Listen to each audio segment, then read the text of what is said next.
நீங்கள் தமிழை வளர்த்தவர்கள் தானே திராவிட இயக்கம்.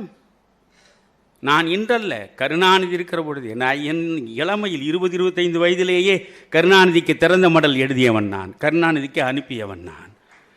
நான் அதிலேயே தெளிவாக எழுதியிருக்கிறேன், தமிழை நீங்கள் வளர்க்கவில்லை, தமிழால் நீங்கள் வளர்ந்தீர்கள். நாராய் நாராய் செங்கால் நாராய் நீயும் நின் மனையும் தென்திசை குமரி ஆடி வடதிசைக்கு ஏகுவீராயின் எம்மூர் சத்தி முற்ற வாவியுள் தங்கி பேழையுள் கிடக்கும் பாம்பென உயிர்க்கும் ஏழையாளனை கண்டனம் எனுமே. முழு பாட்டை நான் சொல்லவில்லை. அந்த அப்படி வறுமையில் வாடி வாடி தமிழை வளர்த்தது கூட்டம் வேற. அவர்கள் வளர்த்து வைத்த தமிழை சொல்லி சொல்லி பிழைக்கின்ற கூட்டம் வேற. நான் கேட்கிறேன், தமிழ் இலக்கியத்தை மட்டுமே வைத்துக் கொண்டு ஆய்வு செய்வோமா? தமிழுக்கு புதிய உயிரும் உருவமும் உள்ளடக்கமும் கொடுத்த முதல் கவிஞன் யார்? பாரதியை விட்டால் வேறு எவனை உங்களால் சொல்ல முடியும்? கேடு தட்டி போன பாதையிலேயே தொடர்ந்து நடந்து கொண்டிருந்த இலக்கியத்திற்கு புதிய உருவம், புதிய உள்ளடக்கம், புதிய உத்தி, புதிய மொழி, புத்துயிர் கொடுத்தவன் பாரதி இல்லையா? அதுபோல உங்களில் யாரையாவது சொல்ல முடியுமா? பாரதியை ஏற்றுக்கொண்டு கனகசுப்புரத்தினம் பாரதி தாசனானார். தாசன் என்றால் அடிமை. நான் பாரதிக்கு அடிமை என்றான். திராவிடர் கழகத்திலே இருந்த பட்டுக்கோட்டை அழகிரியிலிருந்து அன்பழகன் வரையில் திராவிட இயக்கத்தில் ஈடுபடுத்திக் கொண்ட நீங்கள் தாசன் என்று பெயர் வைத்துக் கொள்வது நியாயமா என்று கேட்டார்கள். நான் அப்படித்தான் வைத்துக் கொள்வேன். பிராமணர்களுக்கு எதிராக வசைபாடுவதற்கென்றே குறிஞ்சி திட்டு என்று ஒரு காப்பியத்தை கொடுத்து விட்டு போன அந்த மனிதன் வாழ்நாள் முழுவதும் பாரதியார் என்று பெயர் சொல்லி அழைத்ததில்லை. எந்த இடத்தில் பேசினாலும், எந்த மேடையில் பேசினாலும் ஐயர் என்றுதான் சொல்லுவார். ஐயர் சொன்னார், ஐயர் செய்தார் என்று பேசுவார். புதிய உருவத்தை கொடுத்தது யார்? புதிய உள்ளடக்கத்தை தந்தது யார்? பாரதி என்ற பிராமணன் தான். செம்மொழி மாநாடு நடத்தினீர்கள். உயர்தனி செம்மொழி என்கிற அந்த சொற்றொடரையே முதலில் கொண்டு வந்து இந்த தமிழ் இலக்கிய உலகத்தில் சேர்த்த ஆள் யார் தெரியுமா? இது உதயநிதிக்கு தெரியுமா? இல்லை ஸ்டாலினுக்கு தெரியுமா? அவருக்கு பின்னாலே பரிவாரமாக சுற்றி சூழக்கூடிய மனிதர்களுக்கு தெரியுமா? மாசுவுக்கு தெரியுமா? அறநிலையத்துறைக்கென்றே வானத்திலே இருந்து அவதாரம் எடுத்து வந்து சேர்ந்திருக்கிறாரே ஒரு மனிதர், அவர்களெல்லாம் இவையெல்லாம் இவர்களுக்கு தெரியுமா? இவர்களெல்லாம் தெரியுமா? அதனால்தான் நான் ஒரு நேர்காணலில் கூட சொன்னேன், இவர்கள் எல்லாம் அரியாசனத்தில். ஏன் காரணம்? அரியாசனம். எவனுக்கு எந்த திறமை இருக்கிறது, எவனை எங்கே வைக்க வேண்டும் என்று அரியாசனம் இருக்கிற வரையில் இந்த அரியாசனம் இவர்களுக்கு போய் சேருவதுதான்.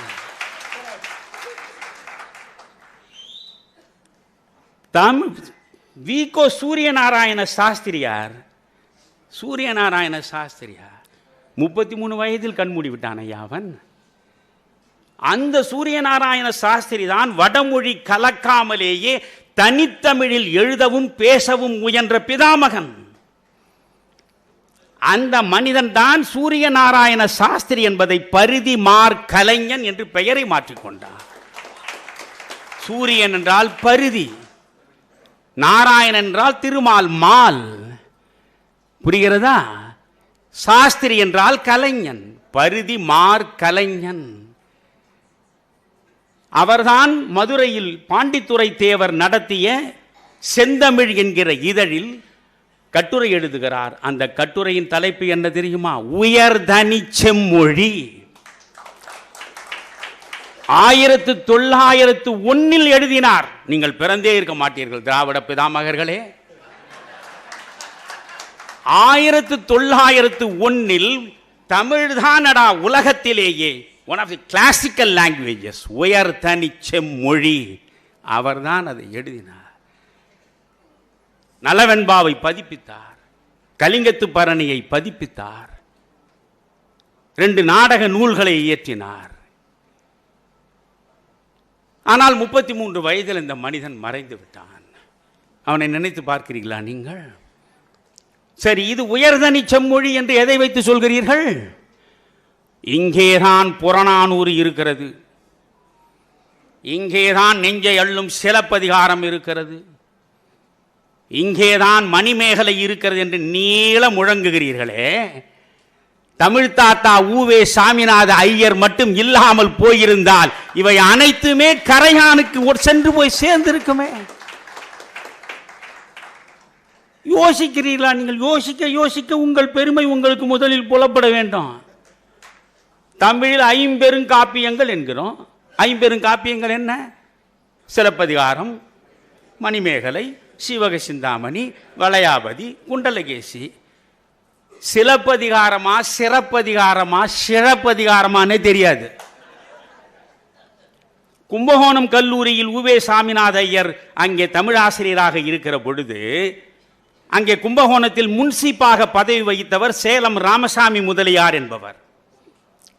அந்த சேலம் ராமசாமி முதலியாரிடம் ஒரு சுவடி இருந்தது.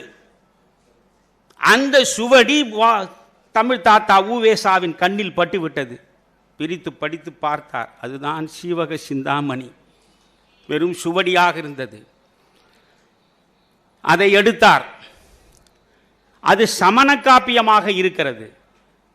எனவே சமணம் சார்ந்த உண்மைகளை சரியாக புரிந்து கொள்வதற்கு சமண அறிஞர்களோடு பேசி அவருடைய கருத்தை முழுமையாக உள்வாங்கி, இதற்காகவே கும்பகோணத்திலே இருந்து சென்னைக்கு வந்து 500 புத்தகங்களை அவர்தான் முதலில் பதிப்பித்து சீவக சிந்தாமணியை இந்த தமிழ் கூறும் நல்லுலகத்திற்கு கொடுத்தார். இல்லை என்றால் சேலம் ராமசாமி முதலியார் வீட்டில் சிறைப்பட்டு அது கரையானுக்கு இரையாகி இருக்கும். சீவக சிந்தாமணி கதை ஆயிற்றா? 5 பெருங்காப்பியங்கள்ல சிலப்பதிகாரம் பல இடங்களில் தேடுகிறார். அதனுடைய முழு வடிவமும் கிடைக்கவில்லை. திருநெல்வேலியில் இருக்கக்கூடிய சைவ பிள்ளைமார்கள் வீடு வீடாக சென்று அலைந்தார். அப்படி அலைந்து திரிந்து முயன்று ஒன்றை நீங்கள் உருவாக்கி கொடுத்தது உண்டா இந்த தமிழுக்கு? திராவிட இயக்க அறிவாளிகள் வீடு வீடாக தேடி அலைந்தார். ஆங்காங்கு கிடைத்த சிதிலமடைந்த ஏடுகளை எல்லாம் ஒன்றாக எடுத்து கொண்டு வந்து பார்க்கிறார். அதில் அடியார்க்கு நல்லாருடைய அற்புதமான உரை இருக்கிறது. ஆனால் எல்லா காதைகளுக்கும் உரை முழுமையாக இல்லை. பிறகு அரும்பத உரை அவருக்கு கிடைக்கிறது. இந்த அரும்பத உரையை வைத்துக்கொண்டு அடியார்க்கு நல்லார் உரையையும் வைத்துக்கொண்டு மிகச் சிறப்பாக சேதாரம் இல்லாமல் சிலப்பதிகாரத்தை அவர்தான் உருவாக்கி பதிப்பித்து இந்த தமிழ் இலக்கிய உலகத்திற்கு தாரை வார்த்தார். 2 காப்பியம் ஆயிற்றா? 3வது காப்பியம் என்ன? சீவக சிந்தாமணி, சிலப்பதிகாரம், மணிமேகலை. மணிமேகலை அவர்தான் கண்டெடுத்தார், அவர்தான் பதிப்பித்தார். மணிமேகலை முழுக்க முழுக்க புத்த மத காப்பியம் என்று புரிந்து கொண்டு பௌத்த ஞானிகளிடம் சென்று அவர்களிடம் ஒவ்வொன்றுக்கும் சரியான பொருள் அறிந்து மணிமேகலையை அவர் கொடுத்தார். 3 காப்பியங்களை அவர் கொடுத்தார், மறந்து விடாதீர்கள். பிறகு நீங்கள் என்ன 2 காப்பியங்கள் சொன்னீர்கள்? அவை இன்றைக்கு இருக்கின்றனவா? குண்டலகேசி முழுவதும் கிடைக்கவில்லை. காரணம், ஊவேசா கைக்கு வந்து சேரவில்லை. வளையாபதி கிடைக்கவில்லை முழுமையாக. காரணம், ஊவேசாவுக்கு வந்து சேரவில்லை. அப்படி என்றால் இந்த ஊவேசாவுக்கல்லவா நீங்கள் ஒவ்வொரு ஆண்டும் திருவிழா நடத்த வேண்டும், தமிழர் திருவிழா. நண்பர்களே, மண்டைக்காடு கலவரத்தை ஒட்டி எம்ஜிஆர் அவர்கள் அதை விசாரிப்பதற்காக ஜஸ்டிஸ் வேணுகோபால் கமிஷன் நியமனம் பண்ணார். ஜஸ்டிஸ் வேணுகோபால் யாரு? சாக்ஷாத் ஈவேராவோட சிஷ்யன். இப்ப சமீபத்தில் காலமானார் அருமை நண்பர் ரத்னவேல் பாண்டியன். அவர் யாரு? திமுக மாவட்ட செயலாளர். அந்த மாதிரி தீகாவில் இருந்த ஜஸ்டிஸ் வேணுகோபால். எதுக்காக நான் அவர் பின்னணி சொல்றேன்? அவரோட தீர்ப்பு முக்கியமானது. அந்த அறிக்கை ஜஸ்டிஸ் வேணுகோபால் அவர்கள் தீகாக்காரர். ஆனால் மண்டைக்காடு கலவரத்தை பற்றி அவர் விசாரணை செய்து அறிக்கை கொடுத்திருக்கிறார். அதுலதான் இந்த மதம் மாற்றம் முழுமையாக தடை செய்யப்பட வேண்டும் என்பது அந்த அறிக்கையினுடைய பரிந்துரை பிரதானமானது. அதுக்கு என்ன காரணம் சொல்றாரு? மதம் மாற்றுபவர்கள் யாரும் தங்கள் மதத்தின் சிறப்பை சொல்லி மதம் மாற்றுவது கிடையாது. மற்ற மதத்தினுடைய குறைகளை சொல்லி மற்ற மதத்தினரை இழித்தும் பழித்தும் பிரச்சாரம் செய்துதான் மதம் மாற்றுகிறார்கள். அதனால மதம் மாற்றம் தடை செய்யப்பட வேண்டும். அதோடு மட்டுமல்ல, conversion leads to social tension. மதமாற்றத்தின் மூலமாக சமூக பதட்டங்கள் ஏற்படுகிறது, குடும்பங்கள் பிரிக்கப்பட்டு சின்னாபின்னமாகிறது. இதெல்லாம் யார் அறிக்கை? ஜஸ்டிஸ் வேணுகோபால் கமிஷனோட அறிக்கை. ஏனென்றால் நீ குடும்பத்தில் ஒரு குழந்தையை போய் மதம் மாத்துற, அந்த குடும்பத்தில் எவ்வளவு பெரிய பதட்டம், எவ்வளவு ஒரு மோசமான சமூக சீர்கேடு. Conversion leads to tearing of social fabric of the society. அதை யாரு சொல்றது? ஹெச் ராஜா இல்ல, ஜஸ்டிஸ் வேணுகோபால் சொல்றாரு. ஆகவே மத மாற்றம் தடை செய்யப்பட வேண்டும்னு. ஆனா தடை சட்டத்தை கொண்டு வந்து செல்வி ஜெயலலிதா அவர்கள் 2 பை எலெக்ஷன் தோற்றதுல அந்த சட்டத்தை திரும்ப வாபஸ் வாங்கினார். வெட்கக்கேடு. ஏன் இன்னைக்கு மிரட்டுறாங்க எல்லாரும்? செல்வி ஜெயலலிதாவையே பணிய வைத்தோம் நாங்கள் அப்படின்னு சொல்லி மத மாற்றம் தடுக்கப்பட்டாக வேண்டும். அதோடு மட்டுமல்ல, வேணுகோபால் கமிஷன் என்ன சொல்லுது? ஏற்கனவே இருக்கின்ற ஒரு வழிபாட்டு தலம் இருந்தால் அதுக்கு 300 மீட்டருக்கு இடையில இன்னொரு வழிபாட்டு தலம் கட்டக்கூடாது. அதுலதான் சொல்றாரு ஜஸ்டிஸ் வேணுகோபால் அவர்கள், மாவட்ட கலெக்டருடைய அனுமதி இல்லாமல் வழிபாட்டு தலம் கட்டக்கூடாது. இப்ப என்ன பண்றாங்க? இந்த ஜப கூட்டம்னு சொல்லி அனுமதி இல்லாமல் சாதாரண வீடெல்லாம் சர்ச்சா மாத்திக்கிட்டு இருக்காங்க. இந்த இங்க இருக்கு பாருங்க ஜப வீடு, இது அனுமதி வாங்கின போடான்னு ஜப வீடுன்னு எப்படி வந்திருக்கு? இங்க இருக்கிற காவல்துறைக்கு உடனடியாக நடவடிக்கை எடுக்கணும்னு கேட்டுக்கிறேன். நான் அது மாத்திரமல்ல, அப்புறம் மறந்தாலும் மறந்துடுவேன். காவல்துறையில பல அதிகாரிகள் ரொம்ப நல்லவங்க. என்னால பட்டியல் போட்டே சொல்ல முடியும். ஒரு கால் ராஜா அந்த மாதிரி சொல்லிட்டானேங்கிறதுனால எதுவும் அவங்களுக்கு ஆயிடக்கூடாங்கிறதுனால நான் சொல்றதில்லை. பெருவாரி அதிகாரிகள் நல்லவர்கள். மத மாற்றங்களின் மூலமாக இன்றைய தினம் தமிழ்நாட்டில் மிகப்பெரிய மோசமான ஒரு சூழ்நிலை. ஒன்னு, இன்னைக்கு மீடியா, சினிமா, எஜுகேஷன், இன்டெலிஜென்சியா, இது 4 யார் கையில் இருக்கு? ஒன்னு இடதுசாரிகள், 2வது நாத்திகவாதிகள், 3வது இவஞ்சலிஸ்ட், கிறிஸ்தவ மதமாற்றும் சக்திகள் கையில. நீங்க ஒரு டிவி, நான் பேர் சொல்ல விரும்பல, எவ்வளவு இந்த கற்பனை பண்ணி பாருங்க.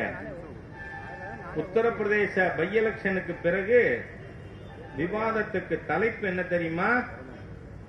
இவிஎம் மோடியை கைவிட்டு விட்டதா? எது? எலக்ட்ரானிக் ஓட்டிங் மிஷின் மோடி அவர்களை கைவிட்டு விட்டதான்னு. அந்த டிவி என்ன சொல்ல வரான்? இதுவரை நம்ம ஜெயிச்சது இவிஎம் வச்சுன்னு. ஒரு நாட்டின் பிரதமர் பத்தி இப்படி டைட்டில் போடுறதுக்கு அந்த அயோக்கிய பயலுக்கு எங்கேருந்து வந்து தைரியங்கிறனா? யார் அவர்கள் கட்டுப்படுத்துகிறார்கள்? யார் கையில் இருக்கு இன்னைக்கு ஊடகம்? யோசித்து பார்க்க வேண்டும். இந்த ஊடகங்கள் இந்த 3 தீய தேச விரோத சக்திகளின் கைக்கூலியாக செயல்படுகிறதுங்கிறதுக்கு 1000 உதாரணங்களை நம்மால சொல்ல முடியும்.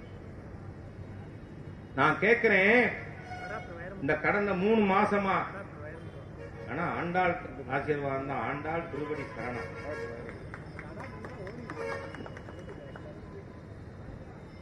என்ன குண்டாஸ்ல கைது பண்ண இருக்கிறதுலே மேடையில் இருக்கிறதுல ஒல்லியா இருக்கிறவன் நான்.